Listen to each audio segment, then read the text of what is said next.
잠시 귀국했습니다. 인도네시아에서 저희가 섬긴 시간이 한 13년 정도 하나님께서 그 기간 동안에 이런저런 일들을 또 하심에 감사드리고 오늘 그래서 말씀을 전하며 선교 사역에 대한 간증들을 통해서 함께 기도하고 후원한 여러분들과 함께 하나님께 영광 돌리는 시간 되기 바랍니다.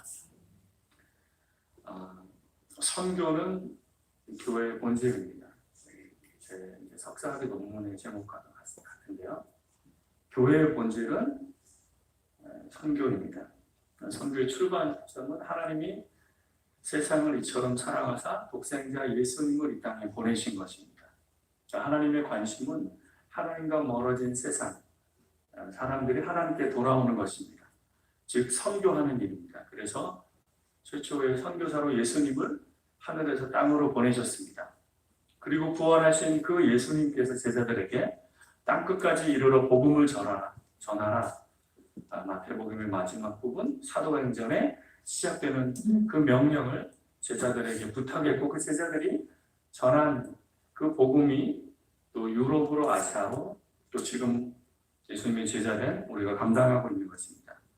오늘의 짧은 말씀은 예수님의 종말에 관한 메시지인데 정말 세상의 마지막 때에 어떤 일이 있을까 하면서 예수님께서 선교에 대한 또 말씀을 하십니다. 예수님은 선교를 세상의 종말, 즉 자신이 다시 오실 재림과 연관하여 말씀하고 있습니다. 그래서 오늘 14절에 나타난 종말과 선교에 관한 그 의미를 통해서 또 인도네시아 선교 사역을 나누면서 함께 하나님 말씀을 또 전하고자 합니다.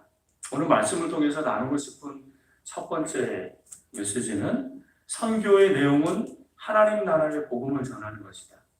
선교한다는 것은 하나님 나라의 복음을 전하는 것. 14절에 이 천국 복음이, 다시 말하면 하나님 나라의 복음이, 이 천국 복음은 예수님의 첫 번째 메시지였습니다. 회개하라, 하나님의 나라가 천국이 너에게 가까이 왔느니라. 마태복음, 누가복음 예수님의 첫 번째 메시지는 하나님 나라의 복음을 전하는 것이었습니다. 하나님 나라의 복음은 여러분 잘 아시지만 하나님의 통치 다스림, 그리고 예수님을 통해서 구원되고 회복된 성령님 안에 임하고 있는 그 하나님의 통치가 지금 이 교회한 우리에게만 미치는 것이 아니라 전 세계 모든 민족 열방 가운데 하나님이 다스리신다라고 말씀을 전하는 것, 선포하는 것, 그것이 바로 하나님 나라의 복음을 전하는 것입니다. 거기에서 나온 선교의 개념이 통전적인 선교, 홀리스틱 미션, 모든 교회가 온전한 복음을 모든 인간을 위해서 전 세계에 전하는 것. 예전에 이제 우리 2002년 다 겪어보셨죠? 리딩크 감독이 외쳤던 토털 사커, 그죠? 온전한 복음을 모든 교회가 모든 인간들에게 전하는 것. 그래서 선교 사역에 이 하나님 나라의 복음을 전할 때 구제 사역, 학교 사역, 의료 사역, 다양한 사역, 다양한 방법을 통해서 복음을 전하는 것이고, 실제 저희가 인도네시아에 와서 지금까지 감당하는 사역이 이런 통전적인 선교의 또 개념 방향에 맞춰서 선교를 하고 있습니다. 그리고 저희가 학교를 하나님 허락해서 세워서 지금 초등학교, 유치원, 또 이제 초등학교, 재작년부터 이제 고등학교가 세워졌고요. 그리고 신학교 사역을 처음부터 이제 감당하고 있는데, 좀 영상을 잠깐 보시면 이렇게 그 CTS 영상을 온 교우들과 같이 보셨다고 말씀하시니까 제가 너무 감사드리는데요. 그 영상이 좀 편집한 것과 지난 또 6개월간 이어서 하나님이 어떤 일을 하셨는가 이제 같이 담겨져 있는 영상입니다. 네, 같이 한번 영상을 보겠습니다. 파트라에 아주 특별한 학교가 있다. 바로 스타르 신학교다. 이하우주에서 유일하게 허가받은 신학교로서 120명의 학생과 교수진으로 이루어져 있으며 기독교 종교 교사, 미전도 종교 현지 선교사, 교회 개척 등의 사명을 감당해왔다.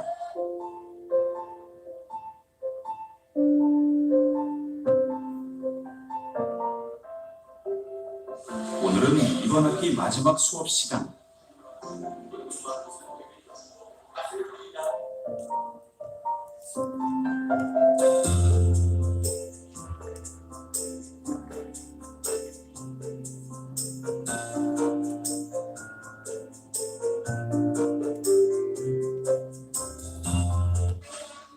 이 2층 침대가 다닥다닥 붙은 협소한 기숙사 공간.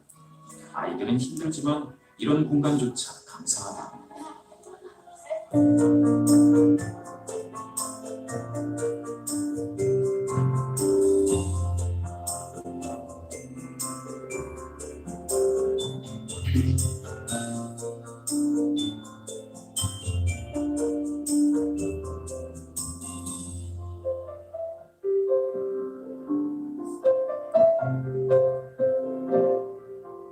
스타드 신학교 바로 옆에 있는 드리밍 키즈 유치원. 2013년에 세운 이곳은 윤용호 선교사의 아내 김경민 선교사가 맡아 섬기고 있다.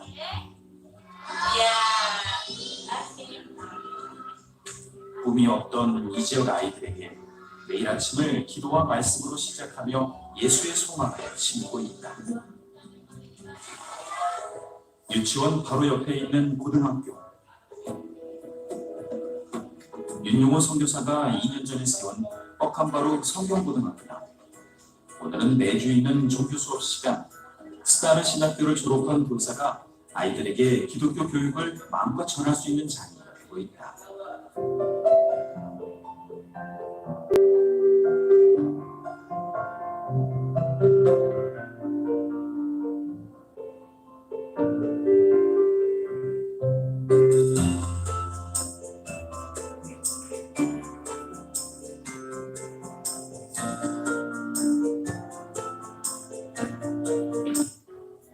밀림을 헤치고 달린 지 14시간, 드디어 숭아의 아방마을이 나타난다. 힘겹게 도착한 마을엔 어느새 아이들이 먼저 나와 기다리고 있었다. 몇 년간 자주 방문했기에 친밀함마저 느끼는데 아이들뿐만 아니라 어른들에게도 윤용호 선교사는 반가운 존재다. 그리고 시작된 성탄 예배. 스타르 신학교 졸업생들이 파송돼 이루어지는 밀림 선교사가 이들의 사역을 뒷받침해주는 윤용호 선교사는 현지 사역자들에겐 아버지와 같은 존재다. Di sini karena kami tahu ada begitu banyak jiwa-jiwa di sini yang akan menerima Tuhan Yesus. Kami percaya 1 jiwa, 2 jiwa dan seterusnya akan berharga di mata Tuhan. 아낙달람 알림마을로 가는 길. 어제 쏟아진 비로 진흙탕 길이 곳곳에 펼쳐진다. 바퀴와 핸들이 제멋대로 움직일 정도로 난코 쓰이는데 급기야 문제가 생겼다. 엑셀을 아무리 밟아도 차가 움직이지 않는다. 진흙에 바퀴가 빠져 오도 가도 할 수 없는 난처한 상황. 결국 진흙을 부숴 길을 만드는 윤용호 선교사. 그렇게 또 한 고비를 넘긴다. 성탄 예배. 아이들이 마음껏 예수님 사랑을 고백하는데 소극적이고 신앙이 없던 아이들이 어느새 기쁨으로 준비한 찬양을 하나님께 올려드린다. 특별히 협력하는 교단에서도 목사님들이 함께 기쁨을 나눴다. 알림마을 모든 주민이 함께 참여하고 즐기는 이 시간. 이제 단순히 선물을 나누는 행사가 아니라 예수님 탄생을 축하하는 진정한 축제가 되어가고 있다. 시간의 계획에 따라서 사는 삶도 너무 필요한 삶인 것 같고 그게 전부는 아닌 것 같아요. 여러분 너무 작은 사람들이 볼 때 의미 없는 그런 곳에서 많은 시간을 들여도 그게 너무 크게 의미 있게 다가올 때도 많고 그건 사실은 예수님이 이 땅에 오신 의미 있고 저에게 주신 참 사명이 아닌가 싶습니다. 인도네시아 뻑간마을에 스타르 신학교를 향한 하나님의 사랑.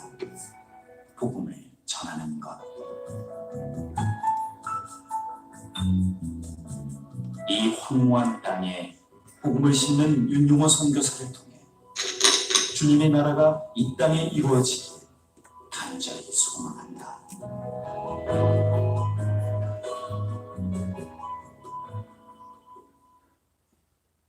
여러분 다 보셨다니까 사실은. 근데 조금 그 이후에 또 건축이 다 마쳐지고 한 사진들 같이 담아서 저는 이제 사진을 통해서 좀 보여드렸는데 영상이 있으니까 조금 더 잘 이해하시는 것 같습니다. 사실은 2013년에 저희 유치원이 세워졌습니다. 도시 외곽에 지금도 재활용품 주워서 파는 그리스도인들이 모여 살고 있어요. 인도네시아는 이슬람교를 믿는 사람들이 대부분이고 소수의 그리스도인들이 이제 곳곳에 조금 모여 사는데 그분들이 가운데 어렵게 사는 사람들이 모여 있는 지역이었습니다. 그래서 그 자녀들을 위해서 세워진 드리밍 키즈, 꿈꾸는 아이들이라는 유치원. 그래서 아침마다 말씀을 예배드리고 말씀을 암송하게 하고 아이들이 사실은 좀 거칠게 자란 아이들이 많습니다. 유치원 선생님들 또 제 아내 김경희 선교사가 가르치면서 또 사랑을 많이 나누고 졸업할 때 되니까 유치원 아이들이 이렇게 5구절, 10구절씩 성경을 다 암송을 하고 해요. 그래서 아이들이 비록 현재의 삶은 어렵지만 하나님의 말씀을 붙들고 살아갈 때 그 아이들이 말씀 안에서 꾸는 꿈이 실제가 된다. 그런 믿음으로 가르치고 있습니다.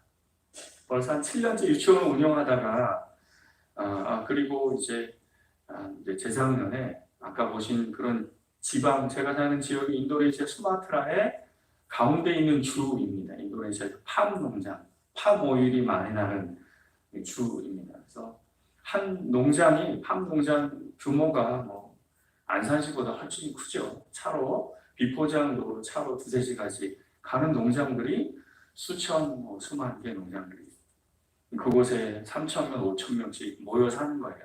농장을 일하는 사람들이. 학교가 보통 초등학교까지는 있고 중학교도 있는데 고등학교가 대부분 없어요. 그래서 도시로 와서 공부하는데 그래서 기숙형 고등학교를 재작년에 이제 세워서 고등학생들이 신학생들처럼 사실은 공부하며 지내고 있어요. 새벽 기도 다 해야 되고 성경 암송도 많이 하고 학교 청소도 같이 하고 살아갑니다. 어릴 때부터 잘 믿음 안에 훈련하는 그런 가르침을 저희가 갖고 있는데 그러다 보니까 주변에 사는 아이들도 집에서 다니는데도 기숙사에 들어가고 싶다. 아이들의 바람인지 부모님의 바람인지 모르겠지만 핸드폰 전혀 금지거든요. 고등학교. 신학교도 마찬가지예요. 부모님들이 주변에 살아도 아이들을 저희 학교에 보내는 그런 사역 하나 열어주셨고 이 영상이 작년 12월에 촬영이 됐습니다. 영상을 저는 이제 CTS라는 기독교 방송국에서 촬영이 됐는데 전혀 모르는 분들이었어요.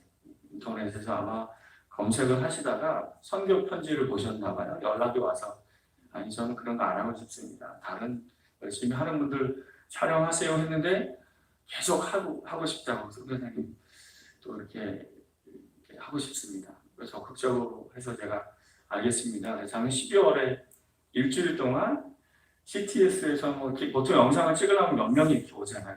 혼자 오시는 거예요. PD님 한 분, 남성분이 카메라 달랑 한두 대 들고 가볍게 오셔서 마침 그때가 이제 신학교 종강 예배도 있었고 하는데 이런 것들 찍으시고 안악달랑 이렇게 가서 이제 한 7, 8년째 저희 유치원 졸업생들이 졸업하고 주변에 공립학교에 가는 거예요. 교육도 조금 열악하기도 하고 또 기독교적인 교육이 약하죠.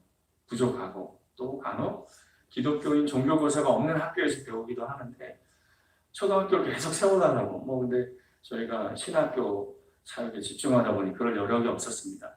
이 방송이 올해 2월 초에 첫 주에 방영이 되고 몇 주 뒤에 방송을 보신 저도 전혀 모르는 어느 한 교회 장로님이 너무 감동이 되신 거예요. 이 방송을 보시고 저희가 근데 저희 신학교가 조금 더 급한 거는 남자 기숙사, 아까 보신 건 여자 기숙사고 다 지어졌습니다. 이번에 다 지어졌는데 100명이 들어갈 규모인데도 이미 여자들만 들어와도 꽉 차는 규모예요. 고등학생들도 머물다 보니까 그래서 남자 기숙사가 좀 더 급한데 두 번째 기도 제목은 초등학교. 근데 이 가정은 근데 비용은 이 초등학교가 훨씬 많이 드는 거예요. 뭐 전체로 하면 2억 원 정도. 근데 장로님 가정에서 다 후원하시겠다. 초등학교를 설립하는 걸 돕고 싶습니다, 선교사님. 근데 이 장로님이 이제 선뜻 저를 전혀 모르니까 검색을 하시다가 저와 연결되는 어느 한 교회에 아버님이 원로 장로님이셨던 거예요. 지금도 후원하고 있는. 근데 마침 그 교회가 코로나 직전 1월 달에 인도네시아를 방문한 거예요. 그 교회 담임 목사님이요. 그러니까 그 교회는 인도네시아역 저를 잘 알고 돕는 마음이 있었는데 2월 이후에 그 장로님이 CTS를 보시고 검색하다가 그 교회 연결된 선교사님이 담임 목사님한테 전화를 해보면 이 선교사님 어떤 선교사님입니까? 평가가 어땠을까요? 후원해 주셔도 좋습니다. 그래서 그 짧은 시간 3월부터 6월까지 하나님의 은혜로 초등학교도 먼저는 이제 올해는 교실 2칸 사무실에서 초등학교도 시작할 수 있었습니다. 영상에 보신 이제 제가 감당하는 사역은 주 사역은 신학교 사역입니다. 현진 지도자들을 세우고 기독교 교육학과 신학과를 있는 정부 인가가 다 있는 정식 대학입니다. 벌써 8회째 220명 정도 졸업생들이 배출되었습니다. 70%는 교사로 사역을 하고 있습니다. 일하고 있습니다. 20, 30%가 개척교회 담임 목사, 아까 보신 그 농장의 교회들의 담임 목사, 또 오지의 선교사로 가 있습니다. 그런 과정에 사실 열악한 상황이었는데 아마 재작년에 제가 오예배 왔을 때는 예전 사진과 모습을 보셨을 텐데 그 이후에 하나님이 여러 가지 일들을 다 풀어주시면서 신학교 본관 건물을 건축할 수 있는 작년부터 그래서 시작을 했습니다.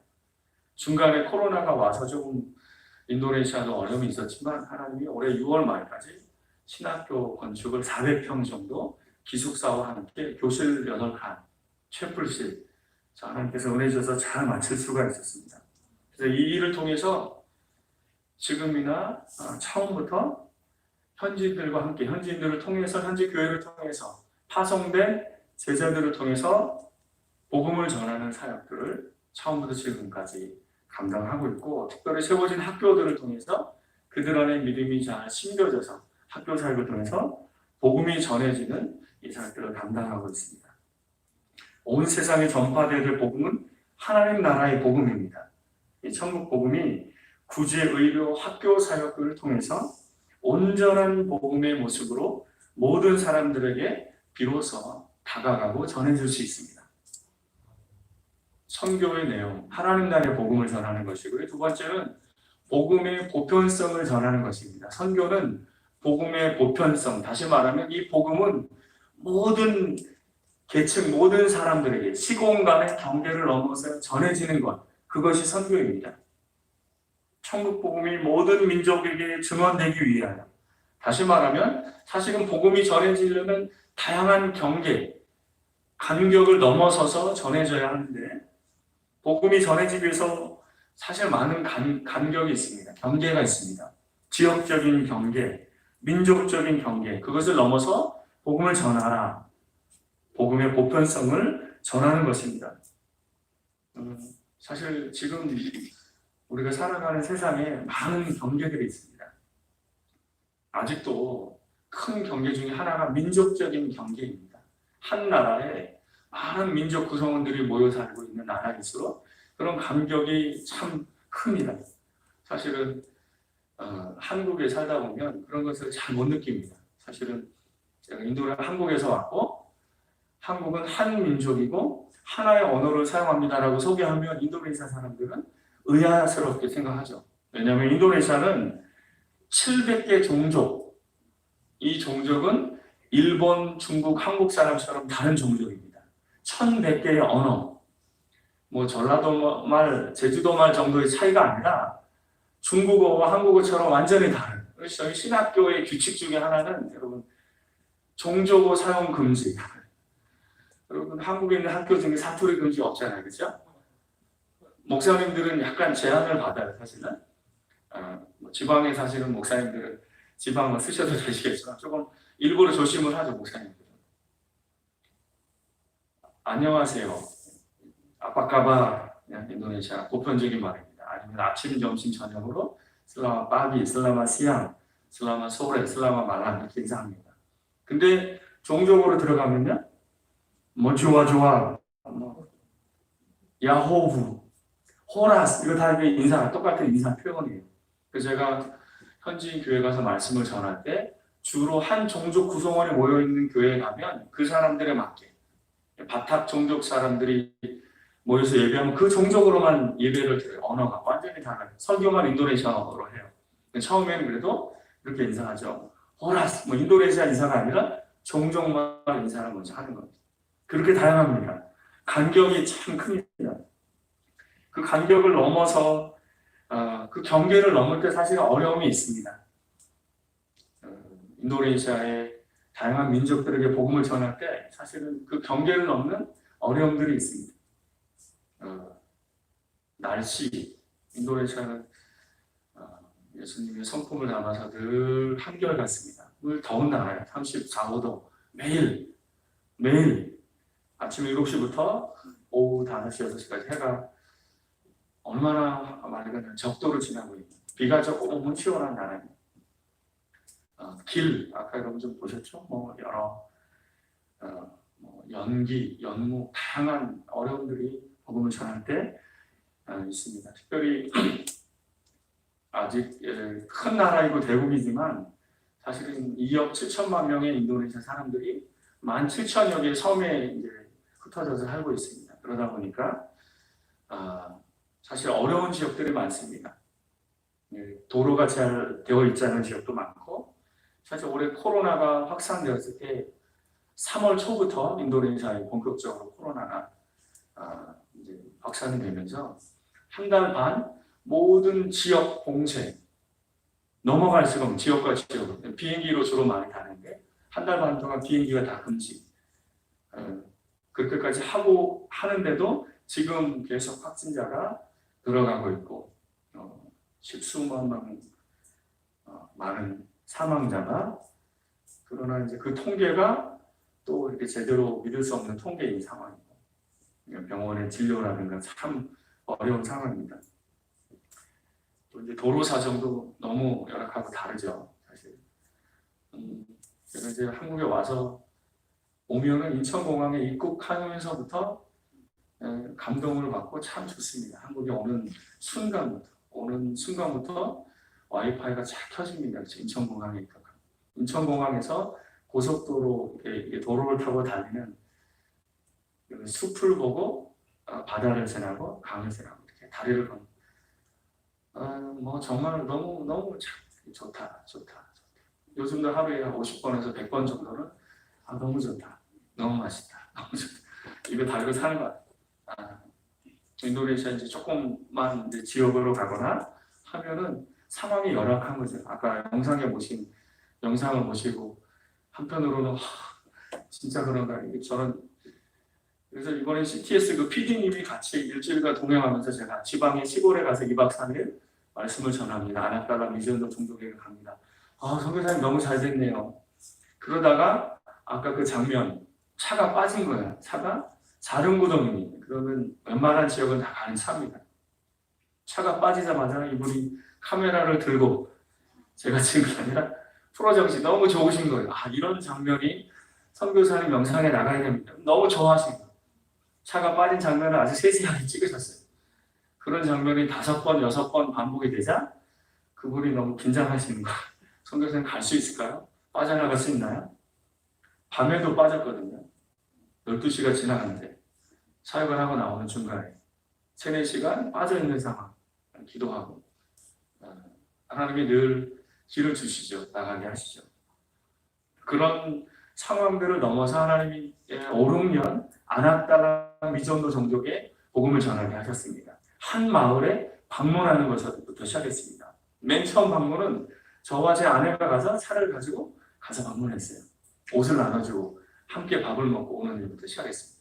그렇게 1-2년 수차례 신학생들을 데리고 가서 일주일간 머물면서 집을 지어주고 화장실 지어주고 우물을 파주고 이런 사역을 하다가 졸업생을 한 마을에 보내고 그 졸업생이 그 마을 사람들과 친해지면서 저쪽에 또 다른 종족 모여 삽니다. 또 다른 제자를 보내고 또 다른 제자를 보내고 제자들이 살 수 있는 집을 지어주고 현지인들이 더 이상 수렵생을 하지 않도록 집을 지어주고 그런 마을이 이제 5마을, 7개 마을을 사역하고 있습니다. 14명의 사르신학교 졸업생들이 선교사로 파송돼서 사역하고 있습니다. 너무 많은 필요들이 있습니다. 그 마을에 방문하려면 기본 10시간. 저희가 이제 일산에서 왔거든요. 일산에서 왔습니다. 1시간. 얘들아, 이 정도 우리 너무 가까운 거리잖아. 이러면서 왔습니다. 저희 아이들도 한번 가봤거든요. 12시간 걸리는 사륜고등어 타고 일부러 성탄 전에 그 마을에 가서 온 가족이 가족 선교티를 맞춰서 간 적이 있습니다. 함께 아빠가 꽃감바로 도시에서 가르치는 사역 외에 이 졸업생들이 어떤 복음을 전하는 사역하는지 함께 초대했는데 기꺼이 제 아이들이 따라왔어요.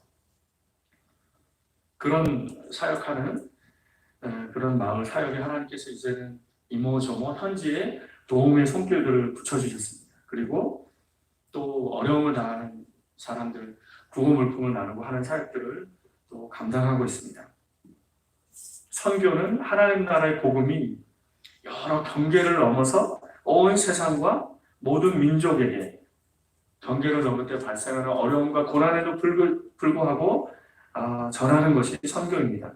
경계를 넘어서 복음의 보편성을 전하는 선교 사역을 인도네시아 수마트라에서 잘 감당할 수 있도록 여러분 계속해서 기도해 주십시오. 그리고 오늘 말씀에서 이제 한 가지 나누고 싶은 것은 선교는 예수님의 재림과 긴밀하게 연관이 되어 있다. 14절 말씀을 한번 읽어보실까요? 아까 한 절 말씀이신데 아마 많이 들어보신 말씀입니다. 같이 읽어보시면 시작. 이 천국 복음이 모든 민족에게 증언되기 위하여 온 세상에 전파되리니 그제야 끝이 오리라. 그래서 예수님의 재림 전에 천국 복음이 온 세상에 전파된다. 문자적으로 보면 예수님이 오시기 전에 모든 민족, 종족들에게 복음이 전해진다.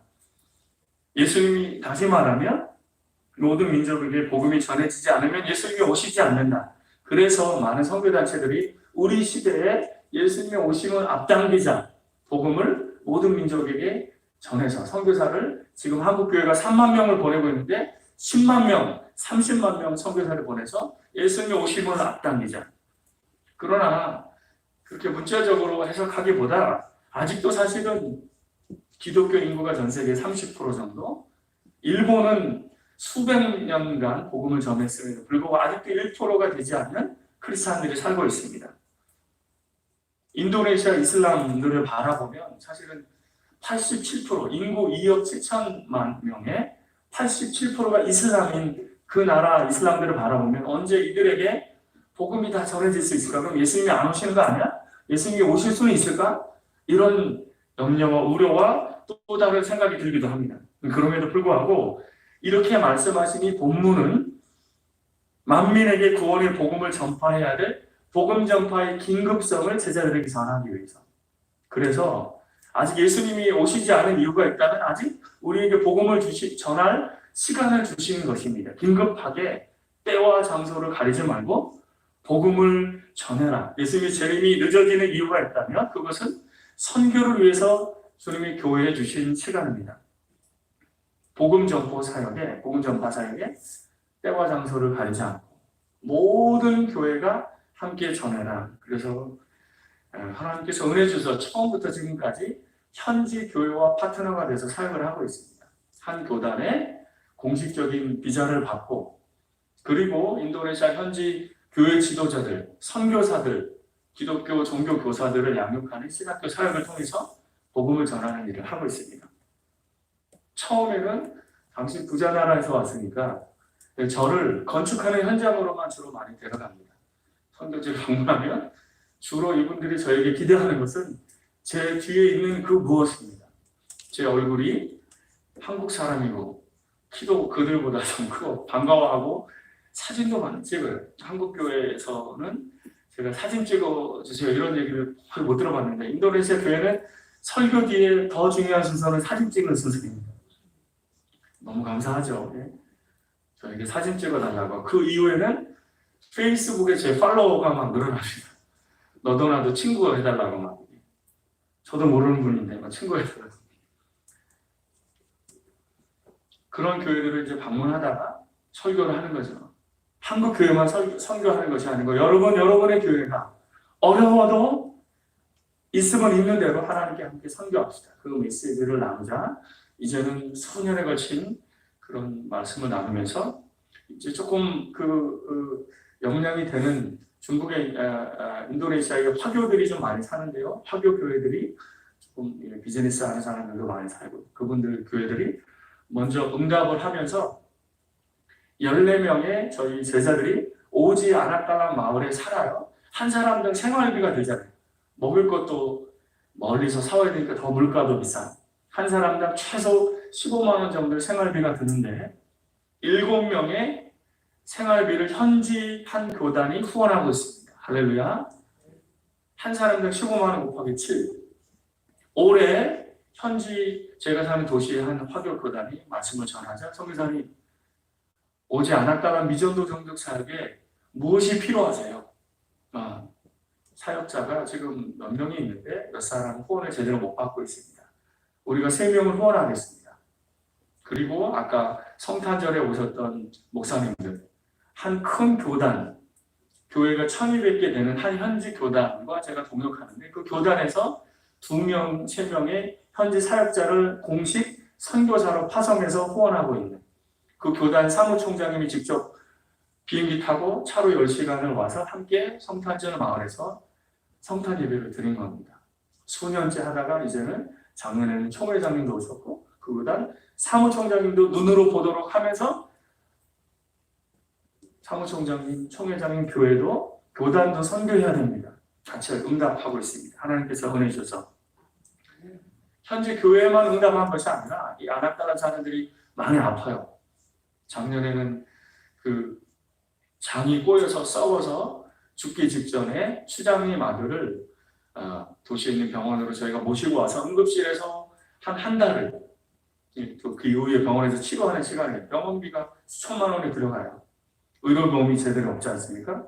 현지에 있는 비그리스도인 봉사단체가 병원비를 다 대주겠다고 하는 거예요. 올해는 추장님의 어린 7살짜리 아들이 그 안악다람 종족은 진짜로 여러분 그 수렵생활하는 공기청어 멧돼지 잡고요. 그 마을에 가면 멧돼지가 있어요. 바베큐를 먹습니다. 요리 방법은 너무 단순하지만 그리고 가끔 저희 남자 제자가 6, 여자 제자가 8명 가 있는데요. 여자 제자들이 가끔 이렇게 영상을 올려요. 3-4명에서 뱀 한 마리를 듣는 거예요. 굵기가 얼마나고 길이가 5m 되고 성교사님 우리 오늘 포식한다고 영상을 올려요. 공기청을 있는 사람들이 있는데 어린 아이가 공기청까지 장난하다가 폐에 총알이 들어간 거예요. 그래서 뻑감바로 들여와서 치료받게 하고 또 현지에서 동호회들교에서 치료받게 하고 이제는 그래서 그 5개 마을에 저희 제자들이 2명씩 혼자서는 살아나기 어려운 그 마을에 2명씩 함께 살면서 아이들을 가르치고 환자들이 발생했을 때 도와주는 이 통전적인 사역을 통해서 이제는 주일마다 매주 함께 예배하고 있습니다. 주일학교 아이들을 가르치고요. 어른들도 함께 모여서 예배드리고 있습니다. 하나님께서 은혜 주셔서 이 사역들을 감당하게 하시면 감사드리며 이 사역을 감당할 수 있는 선교의 아주 기본 베이스가 신학교인데요. 이 신학교 사역이 계속해서 잘 성장할 수 있도록 이렇게 돕던 현지 교회들 중에 코로나19로 신학교 후원이 좀 중단된 교회들이 있습니다. 신학생들이 70-80%가 제대로 학비를 못 내고 공부하는 친구들이 많이 있습니다. 올해 코로나 때문에 현지에서 돕던 화교 교회 몇 곳이 한 교회가 30만 원, 40만 원 후원을 하고 있었는데 당분간 선교사님 제가 어렵겠습니다. 상황 이해합니다. 알겠습니다. 그럼에도 불구하고 이번에 한국 나오면서 다양한 기도 제목을 갖고 이 코로나 시대에도 하나님 나라 복음 전하는 이 사역은 멈춰져서는 안 된다.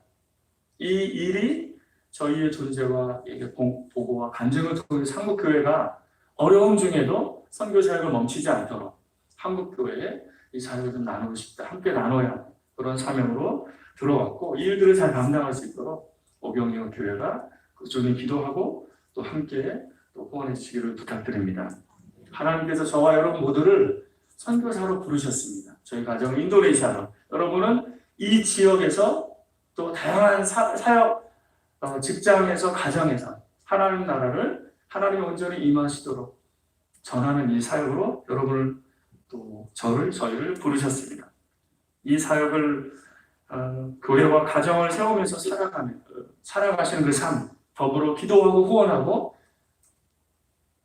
올해는 제가 이 말씀을 직접적으로 드리기 어려운 것 같아요. 꼭 한번 오세요. 늘 어느 교회 갈 때마다 제가 이 말씀을 드리는데 지금은 이 말씀을 드리기 어렵습니다. 그러나 이 일이 멈춰지면 여러분 꼭 한번 방문하세요. 선교지를 방문하면 하나님이 또 다른 은혜를 주세요. 그것 때문에 매년 4-5개 팀이 방문해요. 2월달까지 방문했던 올해도 2팀이 있었는데 교육이 멈춰졌지만 하나님 이 일이 멈춰지면 코로나로 어려운 상황이 멈춰지면 한번 선교장 방문하고 싶습니다.